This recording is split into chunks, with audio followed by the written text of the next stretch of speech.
आप सभी का मेरे यूट्यूब चैनल फिजिक्स गाइडलाइन में स्वागत है।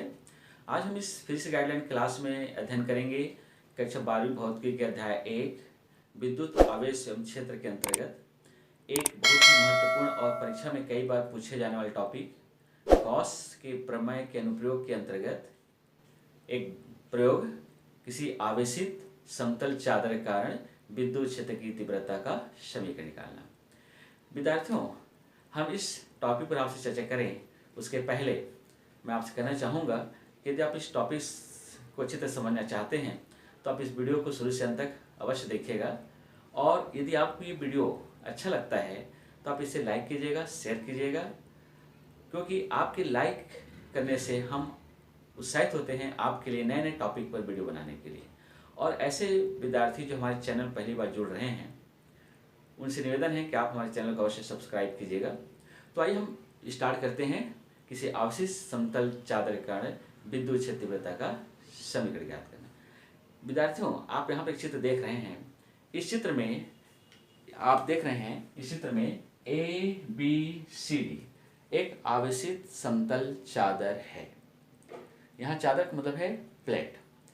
विद्यार्थियों, एक चीज मैं आपको बताना चाहूँगा। पहले मैं यहाँ पर इस मैथ से ऐसे गणितीय व्यंजक को समझाने का प्रयास करता हूँ, उसके बाद फिर मैं इसके नोट से भी इसी में लिखवाऊंगा, इसलिए आप इस वीडियो को शुरू से अंत तक अवश्य देखिएगा। तो मान लेते इस चित्र में ABCD एक आवेशित समतल चादर है जिसके प्रति एकांक क्षेत्रफल पर आवेश का पृष्ठ घनत्व सिग्मा है।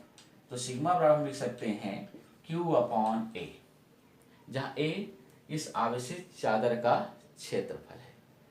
यहाँ से यदि हम Q निकालते हैं तो ये लिख सकते हैं सिग्मा A, इसको हम समीकरण नंबर 1 देते हैं। अब हम क्या करते हैं, इस चादर के मध्य बिंदु से R दूरी पर एक बिंदु P लेते हैं जहाँ हमें विद्युत क्षेत्र की तीव्रता ज्ञात करनी है। तो इसके लिए हम इस चादर के दूसरी ओर अर्थात R दूरी पर ही एक अन्य बिंदु P' लेते हैं। अब देखिए चित्र में, अब हम क्या करते हैं, इस बिंदु P और P' को आपस में इस प्रकार से मिला देते हैं। बिंदु P और P' को मिलाने वाली रेखा को अक्ष मानकर हम एक लंबवृत्तीय बेलन की रचना करते हैं जिस पर 3 पृष्ठ होते हैं, 2 वृत्तीय पृष्ठ S1 एवं S2 तथा बेलन का वक्र पृष्ठ S3। लेकिन हम विद्युत फ्लक्स जब पढ़ रहे थे तो विद्युत फ्लक्स की स्थिति में हम जानते हैं कि यदि कोई पृष्ठ विद्युत क्षेत्र E के लंबवत होता है तो हम विद्युत फ्लक्स का मान अधिकतम होता है उस पृष्ठ पर, और यदि कोई पृष्ठ विद्युत क्षेत्र के समांतर होता है या विद्युत रेखा के समांतर होता है तो वहाँ पर विद्युत फ्लक्स का मान न्यूनतम होता है। तो अब इस चित्र में देख रहे हैं कि वृत्तीय पृष्ठ S1 एवं S2 विद्युत क्षेत्र E के लंबवत हैं, तो इन दोनों वृत्तीय पृष्ठों पर विद्युत फ्लक्स का मान अधिकतम होगा, जबकि बेलन का वक्र पृष्ठ S3 विद्युत क्षेत्र E के समांतर हैं। इस कारण इस वक्र पृष्ठ पर विद्युत फ्लक्स का मान न्यूनतम होगा। अतः इन दोनों वृत्तीय पृष्ठों अर्थात S1 और S2 पर विद्युत फ्लक्स का कुल मान क्या होगा, तो विद्युत फ्लक्स कुल मान को हम यहाँ पर लिख सकते हैं कि फाई E बराबर EA प्लस EA, जहाँ A वृत्तीय पृष्ठों का क्षेत्रफल है। यदि हम इसको जोड़ दें तो हमें प्राप्त होगा फाई E बराबर 2EA, इसको देते हैं समीकरण नंबर 2। अब जैसे ही फाई E आता है तो हम गॉस के प्रमेय का उपयोग करेंगे, और हम जानते हैं कि गॉस का प्रमेय होता है फाई E बराबर Q/ε0, इसको हम देते हैं समीकरण नंबर 3।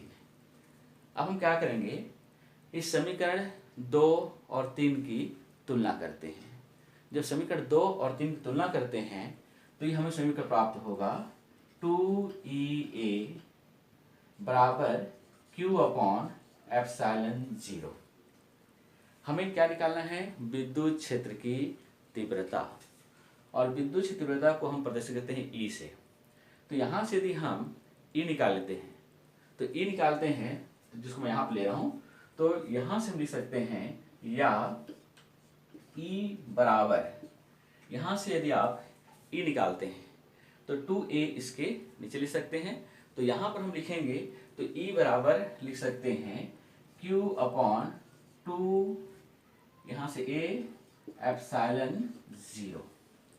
ठीक है, लेकिन यहाँ पर आप देख रहे हैं कि समीकरण 1 में q बराबर है सिग्मा ए, तो हम इस q के मान को इस समीकरण पे रखते हैं, यहाँ रखते हैं तो हमें प्राप्त हो जाएगा E बराबर सिग्मा ए अपॉन 2a एप्सिलॉन 0, जिसमें से a को आप कैंसिल करेंगे तो हमको मिलेगा E बराबर सिग्मा अपॉन 2 एप्सिलॉन 0। और ये समीकरण जो है किसी आवेशित समतल चादर के कारण विद्युत क्षेत्र की तीव्रता का समीकरण है। और इस समीकरण से स्पष्ट है कि किसी आवेशित समतल चादर के विद्युत क्षेत्र तीव्रता जो है उसकी दूरी r पर निर्भर नहीं करता है। तो इस विद्यार्थियों, ये तो हमने आपको इसके गणितीय व्यंजक को बताया है। अब हम इसके नोट्स भी तैयार करते हैं, इसको किस प्रोजेक्ट से हम आपको बोले हैं वही आप यहाँ पर लिखा रहे हैं। तो आप इस नोट्स बनाएंगे, तो चलिए हम आप यहाँ इस वाइट बोर्ड पर ही आपके लिए नोट्स बनाते हैं, आप नोट्स तैयार कीजिएगा। तो इसके नोट्स के लिए आप इसे तो ध्यान दीजिए, यहाँ मैं नोट्स लिख दिया है कि मान लेते हैं कि इस चित्र के अनुसार ABCD एक आवेशित समतल चादर है जिसके प्रति एकांक क्षेत्रफल पर आवेश का पृष्ठ घनत्व यदि सिग्मा है, तो हम सिग्मा बराबर लिख सकते हैं Q अपॉन A। यहाँ से Q निकालेंगे तो हो जाता है सिग्मा A। इसे हम इस समीकरण नंबर 1 देते हैं। अब हम क्या करते हैं, इस चादर के मध्य बिंदु से r दूरी पर एक बिंदु P लेते हैं जहां हमें विद्युत क्षेत्र की तीव्रता ज्ञात करनी है। तो इसके लिए हम इस चादर की दूसरी ओर उतने ही दूरी पर एक अन्य बिंदु P' लेते हैं। इस बिंदु P और P' को आपस में मिला देते हैं और इस रेखा P और P' को अक्ष मानकर हम एक लंबवृत्तीय बेलन की रचना करते हैं। तो इस लंबवृत्तीय बेलन पर कितने पृष्ठ होते हैं? 3 पृष्ठ होते हैं, जिसको मैं यहाँ पर लिख रहा हूँ। तो इस समीकरण 1 को हम आगे उपयोग करेंगे, इसलिए आप थोड़ा ध्यान रखेंगे। और बल्कि आप थोड़ा सी मैं कुछ सेकंड रुक जाता हूँ ताकि आप इस नोट्स को देख करके आप नोट्स बना सकते हैं। बिल्कुल नोट्स आपको दिखाई दे रहा है। तो अब हम इसके बाद के स्टेप को आगे लिखते हैं यहाँ पर। इसके लिए मैं इसको मिटाता हूँ। तो इस बेलन पर 3 पृष्ठ होते हैं, जिसे मैं यहाँ पर लिख रहा हूँ, आप नोट करके इसको भी नोट कर लीजिएगा। तो इस लंबवृत्तीय बेलन पर, इस लंबवृत्तीय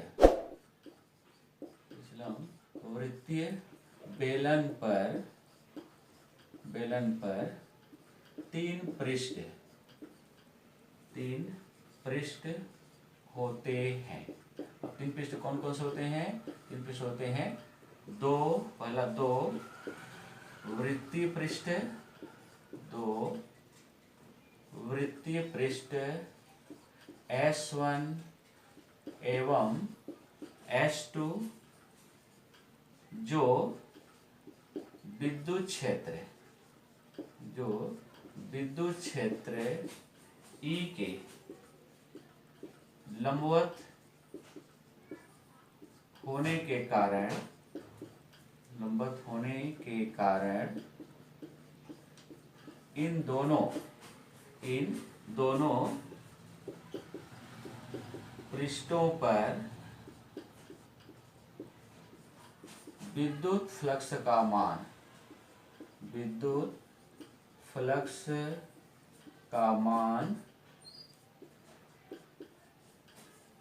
अधिकतम होता है। विद्युत फ्लक्स का मान अधिकतम होता है।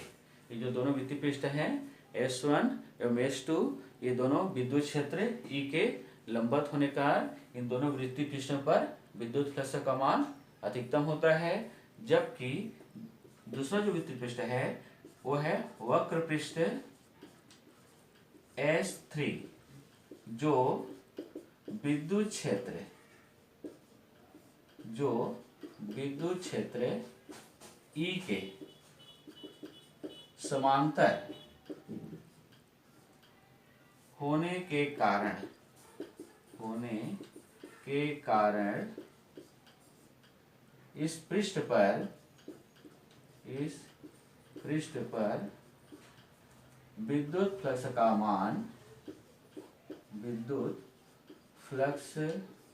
का मान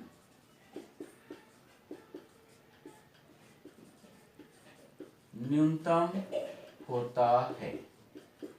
ये ठीक है। तो ये आप देख रहे हैं, इस प्रकार से नोट्स हमने यहाँ पर बना लिया। अतः इन दोनों वृत्तीय पृष्ठों पर विद्युत फ्लक्स का कुल मान क्या होगा, तो दोनों वृत्तीय पृष्ठों विद्युत फ्लक्स कुल मान को हम यहाँ पे ले लेते हैं, इसको मिटा देता हूँ। तो इन दोनों वृत्तीय पृष्ठों पर विद्युत फ्लक्स का कुल मान क्या हो जाएगा, तो हम लिखते हैं अतः दोनों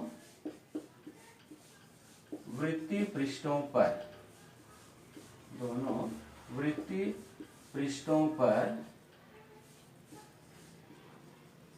विद्युत फ्लक्स का कुल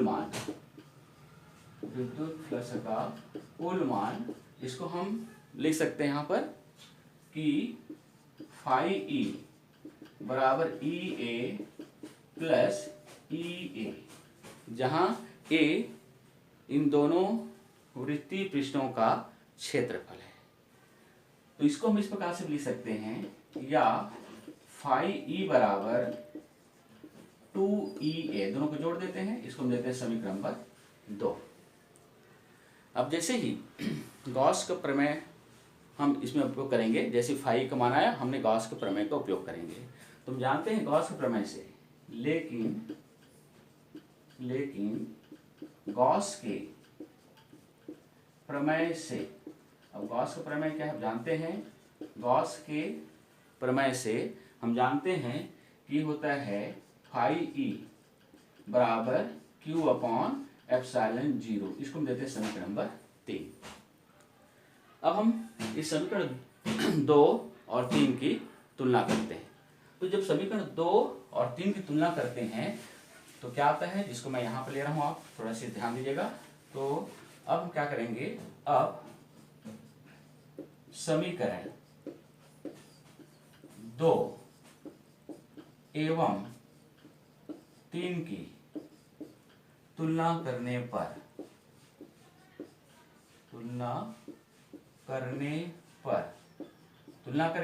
तो इसको हम लिख सकते हैं 2EA बराबर Q अपॉन एप्सिलॉन 0। ठीक है। हमें निकालना है विद्युत क्षेत्र की तीव्रता, और हम जानते हैं कि विद्युत क्षेत्र की तीव्रता को E से प्रदर्शित करते हैं। तो यहाँ से यदि हम E निकालेंगे तो इसको हम लिख सकते हैं, या E बराबर Q upon 2A epsilon 0, 2A यहाँ नीचे आ जाता है। लेकिन समीकरण 1 में हमने देखा कि समीकरण 1 में Q बराबर है सिग्मा A, तो उस Q के मान को हम यहाँ पर रखेंगे समीकरण 1 से। तो लिख देता हूँ, मैं पुनः एक बार लिख देता हूँ, लेकिन समीकरण 1 से Q बराबर सिग्मा A के मान को उपरोक्त समीकरण में रखने पर, तो देखिए यहाँ पर यदि आप इस Q के मान को रखेंगे तो क्या आपको मिलेगा, रखेंगे तो ये हमको मिलेगा E बराबर sigma A upon 2A epsilon 0। इसमें से हम A से A को कैंसिल कर देते हैं, तो हमें क्या प्राप्त होगा, जिसको मैं यहाँ लिख देता हूँ। तो हमें प्राप्त होगा E बराबर सिग्मा अपॉन 2ε0, जिसको हम आप समीकरण नंबर 4 दे सकते हैं। और यही समीकरण 4 किसी आवेशित समतल चादर के कारण विद्युत क्षेत्र की तीव्रता का समीकरण है। और इस समीकरण से स्पष्ट है किसी आवेशित समतल चादर के कारण विद्युत क्षेत्र की तीव्रता का जो मान होता है वो दूरी r पर निर्भर नहीं करता है। तो विद्यार्थियों, आप इस वीडियो को एक बार पुनः शुरू से अंत तक अवश्य देख लीजिएगा, ताकि आपको ये वीडियो अच्छे से समझ में आ जाए और इसके नोट्स भी आप तैयार कर सकते हैं। और एक बार पुनः इस वीडियो को आप पसंद आता है तो इसको अवश्य लाइक कीजिएगा, शेयर कीजिएगा, और फिर एक नए वीडियो के साथ हम पुनः आपके सामने आएंगे। तब तक सभी को नमस्कार, धन्यवाद।